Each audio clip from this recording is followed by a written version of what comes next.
ये हमारे गांव का मौसम आप देख सकते हो, आज कैसा मौसम बना हुआ है। और 2 जनवरी है आज।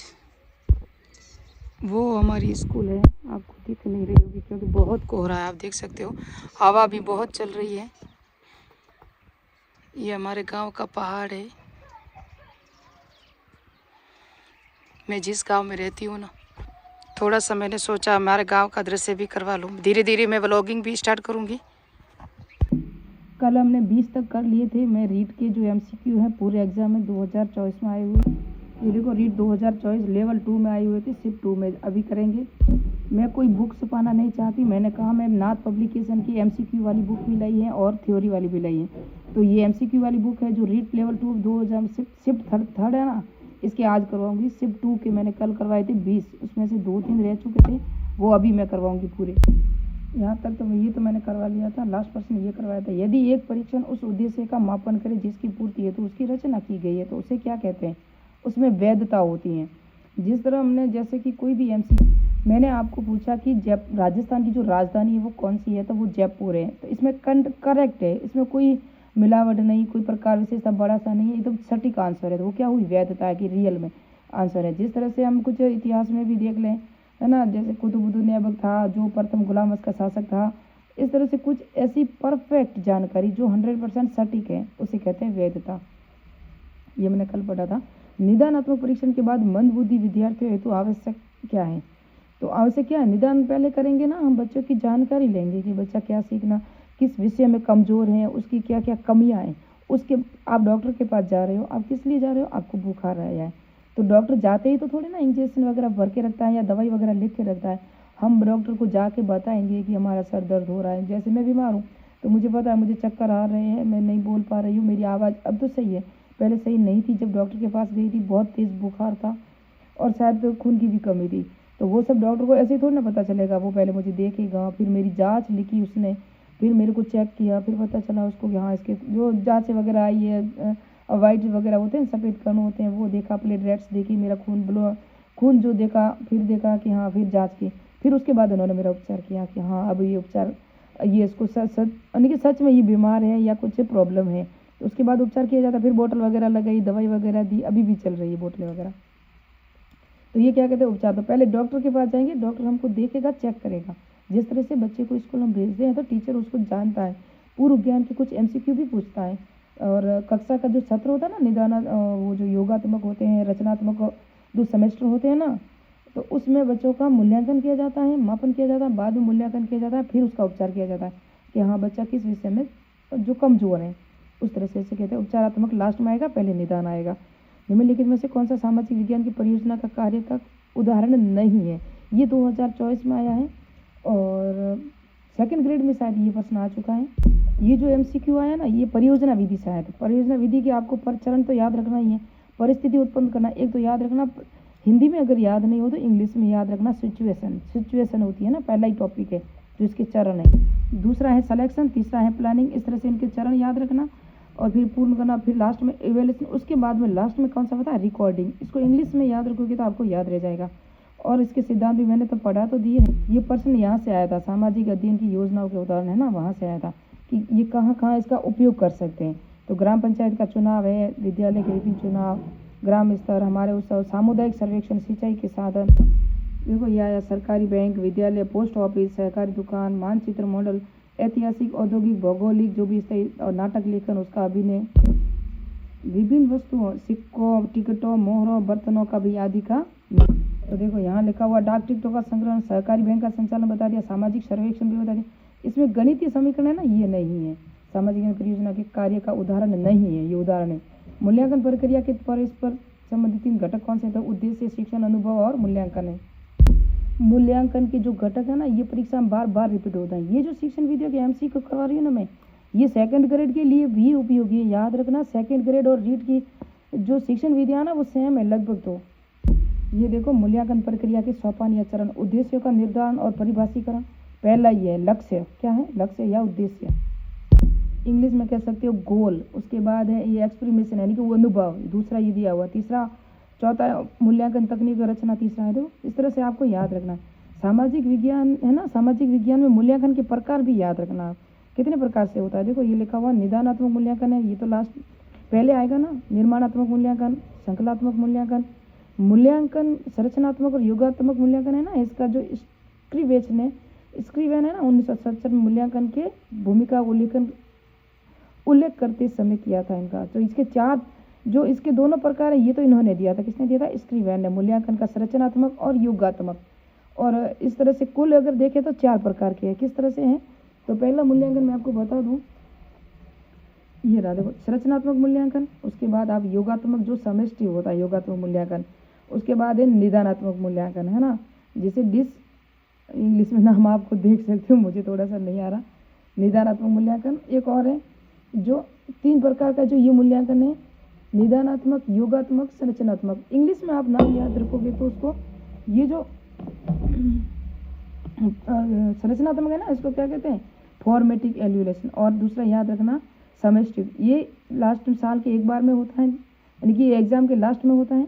और ये जो संरचनात्मक होता है ये बार बार होता ही रहता है ना, 2-3 बार होता है जो टेस्ट होते हैं। वहाँ से मैंने 3 प्रश्न करवाए जो read level 2 2 shift third second shift थी ना वो, उसमें से मैंने 3 प्रश्न अभी कराए। 20 प्रश्न पहले कराए, यानी कि 23 हो गए। अभी मैं कराऊंगी यहाँ से 10 या 12 प्रश्न ही कराऊंगी, ज़्यादा वीडियो बड़ा नहीं करूँगी। देखते ही नहीं है मुझे, मैंने देख लिया है वीडियो, मेरे व्यू नहीं आ रहे ना, इसलिए मैं बिल्कुल कम करवा रही हूँ। तो ये रीड लेवल शिफ्ट वाला अभी स्टार्ट करते हैं। पहला ही प्रश्न करेंगे इसका, वस्तुनिष्ठ प्रश्नों के संबंध में कौन सा कथन सत्य है? वस्तुनिष्ठ प्रश्न, इनमें वर्णनात्मक प्रश्न कहा जाता है। ये प्रश्न पाठ्य विषय को अधिक समावर्त करते हैं, पाठ्य विषय को। और इस प्रश्नों में मूल्यांकन में शिक्षक की स्वतंत्रता रहती है। इन प्रश्नों द्वारा कम समय में अधिक प्रश्नों के उत्तर नहीं दे सकते। इसमें से क्या बोला, सत्य कौन सा है? तो आपको सत्य तो यही देखना है कि प्रश्न पाठ्य विषय को अधिक समावर्त करते हैं। हमको समझ में आ जाता है जब हम MCQ देखते हैं ना। जैसे जयपुर का अगर हम कुछ पढ़ रहे हैं तो जयपुर के प्रश्न आएंगे कि उसके अंदर कितने मंदिर हैं, कितने महल हैं, कौन कौन सी जो वहाँ केवलादेव बना, केवलादेव नहीं सॉरी, वहाँ मानसरोवर झील वगैरह है, वहाँ गलता जी है जयपुर में। तो धीरे धीरे एक एक करके देखेंगे तो पूरी विषय हमें समझ में आ जाएगी। ये सबगति का सिद्धांत वेरी इंपॉर्टेंट है। मैंने कल भी बताया था, अभिक्रमित अनुदेशन प्रणाली जो उपागम है ना हमारे शिक्षण के जो उपागम है, मैंने बताया था आपको कि जो सामाजिक अध्ययन के उपागम है ना, जैसा संबंध का उपागम का प्रश्न कल आया था 2024 में, सेकंड शिफ्ट में आया था रीड लेवल 2 में। ये आ गया वापस से उपागम से सबगति का सिद्धांत। ये भी अभिक्रमित अनुदेशन प्रणाली है। और व्यक्तिगत अनुदेशन प्रणाली है, वहाँ भी सबगति का सिद्धांत आता है। कंप्यूटर आधारित अनुदेशन प्रणाली में भी आता है, तीनों में आता है। तो अभी तीनों ही प्रणालियों में इसका सिद्धांत आता है, सबगति का सिद्धांत। कितने सिद्धांत है इसको मैं बता दूं। अभी यहाँ आप देखोगे तो अभिक्रमित अधिगम के सिद्धांत में BF स्किनर ने 1954 में दिया था। शिक्षण प्रतिमान का विकास किया, शिक्षा व अनुदेशन के लिए उद्दीपन, अनुक्रिया, पुनर्बलन को प्रयुक्त माना। 1960 में उन्होंने अभिक्रमित अनुदेशन के 5 सिद्धांत दिए थे। तो इन्होंने भी दिया था, जिसमें देखो लघु पदों का सिद्धांत है, बाह्य अनुक्रिया, शीघ्र सबगति का सिद्धांत, सब मूल्यांकन का सिद्धांत। ये 5 सिद्धांत दिए थे BF स्किनर ने अभिक्रमित अधिगम में। यहाँ आ गए ये कंप्यूटर आधारित अभिक्रमित, उसने भी दिया था, लॉरेंस स्टालूरो ने दिया था। और इन्होंने जो दिए ना इसके अनुसार भी इन्होंने भी यही बताया कि अभिक्रमित अधिगम में छात्र अपनी गति के अनुसार सीखते हैं, ये भी इसमें भी है। उसके बाद चित्र विस्तारंग यंत्र का क्या नाम है इसका, चित्र यानी कि एपिडास्कोप की विशेषता क्या है? इसमें ध्वनि की आवश्यकता नहीं होती। यह खादी बोर्ड का ही एक रूप है। और इसमें शिक्षक स्वयं रेखा चित्र व डायग्राम खींच सकता है। यह भाषा प्रयोगशाला का ही एक रूप है। तो इसमें जो क्या बताएं विशेषता है इसकी, तो इसमें ध्वनि की आवश्यकता नहीं होती है ना। खादी बोर्ड का ही रूप है, शिक्षक स्वयं रेखा चित्र डायग्राम खींच सकता है, भाषा प्रयोगशाला का ही एक रूप है। इसको पूरा दिखाऊँ मैं आपको। यह है चित्र विस्तार एपिडास्कोप। पारदर्शिता आवश्यकता नहीं होती, उपकरण में पारदर्शियों की आवश्यकता नहीं होती। पुस्तकों की मुद्रित पाठ्य पुस्तक आकृतियों को सीधे पर्दे पर प्रक्षेपित किया जाता है। चित्र का विस्तार भी किया जाता है। इसमें आप अपारदर्शी प्रक्षेपक भी कहते हैं, जबकि सिरोत्तरी प्रश्नोत्तरी प्रक्षेपक पारदर्शियों का ही उपयोग किया जाता है। इन दोनों ही उपकरणों में अचल चित्रों को प्रक्षेपित किया जाता है। इस प्रकार दोनों ही उपकरण शिक्षण सामग्री को प्रक्षेपित करने में एक दूसरे के पूरक हैं। पारदर्शी अपारदर्शी चित्रों को इनके उपयोग से पर्दे पर बड़े आकार में प्रक्षेपित किया जाता है। नेक्स्ट में ग्लोब का भी प्रश्न आया था, आप देख सकते हो ग्लोब और ग्राफ, ये भी देख सकते हो आप। नेक्स्ट प्रश्न है, परीक्षा के समय अध्ययन करने वाले छात्रों के संदर्भ में सत्य कथन है। वो बस इसमें तो आप यही याद, जो परीक्षा के समय जो पढ़ते हैं ना बच्चे, वो क्या करते हैं, जैसे रीड का ही तो क्या करेंगे, अब वो रटेंगे, रटने पर निर्भर करेंगे। और रटने से आपका कुछ नहीं होता, आपको समझ बनानी पड़ती है और रटन वह अधिक निर्भर रहते हैं। तो इसको ये याद रख सकते हो। भारतवर्ष में किंडर गार्डन बॉक्स का निर्माण भारत में किसने किया था, तो ये शायद मैंने नहीं पढ़ा है, लेकिन टाइम मिलेगा जब पढ़ा दूंगी। लेकिन पंडित देवी दत्त ने किया था, याद रखना, पंडित देवी दत्त ने। भाषा प्रयोगशाला के संदर्भ में उचित कथन कौन सा है, तो ये है ना, भाषा के संदर्भ में ये छात्रों के बैठने और सीखने की व्यवस्था रहती है। सभी छात्र एक दूसरे को संपर्क कर सकते हैं। भाषा प्रयोगशाला, सभी छात्र बाहरी वातावरण से प्रभावित रहते हैं। उचित कथन का है, सभी है तो सही, लेकिन सबसे बेस्ट कथन यही है। ये प्ले वे बुक कई बार एग्जाम में आ चुका है। गुक महोदय थे प्ले वे बुक के लेखक, और इनकी भी वो जो है विधि भी है, शिक्षण विधि। श्रव्य दर्शक साधनों का गुण नहीं है, श्रव्य और दर्शक दोनों का बोल रहे हैं, तो कौन सा गुण नहीं है, इसके निर्माण में धन का व समय खर्च होता है। श्रव्य दर्शक साधनों का जो गुण नहीं है, इसमें इनके प्रयोग में सीखना सही होता है, ये सही है। इसमें प्रयोग में अनुभव की सीमा का विस्तार होता है, ये भी सही है। इनके उपयोग से शिक्षण को में प्रभावित आ जाती है। अगर हम मैप से सीखेंगे ना राजस्थान बाहर का, तो आराम से हम सीख सकते हैं। इसके निर्माण में धन व समय खर्च होता है, ये थोड़ा सा गुण नहीं है, तो इसके भी राइट है। किंडर गार्डन प्रणाली के आधार पर कौन सा कथन असंगत है। यह प्रणाली स्वतंत्रता के सिद्धांत पर कार्य करती है, और यह प्रणाली ज्ञान को बाहर से अंदर को देने का सिद्धांत कार्य करती है, ये गलत है। बाहर से अंदर नहीं, अंदर से बाहर आता है ज्ञान हमेशा। प्राथमिक स्तर के वैज्ञानिकों के लिए उचित उपयोगी है, छोटे बच्चे होते हैं ना 5वीं क्लास के लिए, उसके लिए उपयोगी है, ये भी सही है। यह प्रणाली सामाजिक सहयोग के सिद्धांत पर कार्य करती है, ये भी सही है, लेकिन इसके अंदर ये नेगेटिव पॉइंट है। लास्ट प्रश्न है, निम्नात्मक प्रश्नों का गुण नहीं है। मैं जल्दी से आंसर बता देती हूँ, वीडियो बड़ा हो रहा है। इसमें छात्रों को भावाभिव्यक्ति अवसर नहीं मिलता है, ये गलत है ना, गुण नहीं है, ये भी बोला सही है। क्योंकि निम्नात्मक प्रश्न बड़े बड़े होते हैं, आप उसके अंदर आपकी कहानियाँ लिख सकते हो, आपकी थॉट लिख सकते हो, आपकी खुद की सोच लिखते हैं ना, इसलिए आपकी चिंतन का विकास होता है। निम्नात्मक बड़े बड़े प्रश्न दिए जाते हैं ना, जिससे बच्चे का विकास होता है, मानसिक विकास होता है।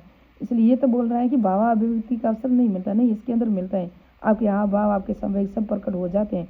आपके पढ़ाने की तरीका वगैरह, आप किस तरह से, आपकी भाषा या आपकी सोच क्या है, उसका भी पता चलता है। निम्नात्मक प्रश्न होते हैं, जो 5 बड़े प्रश्न आते हैं लास्ट में। नेक्स्ट में 11 से स्टार्ट करेंगे।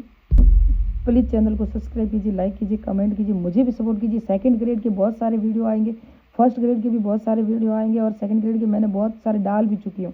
और ये शिक्षण वीडियो इसलिए पढ़ा रही हूँ, ये सेकंड ग्रेड में भी है और फर्स्ट ग्रेड में नहीं है, और रीड में भी है, इसलिए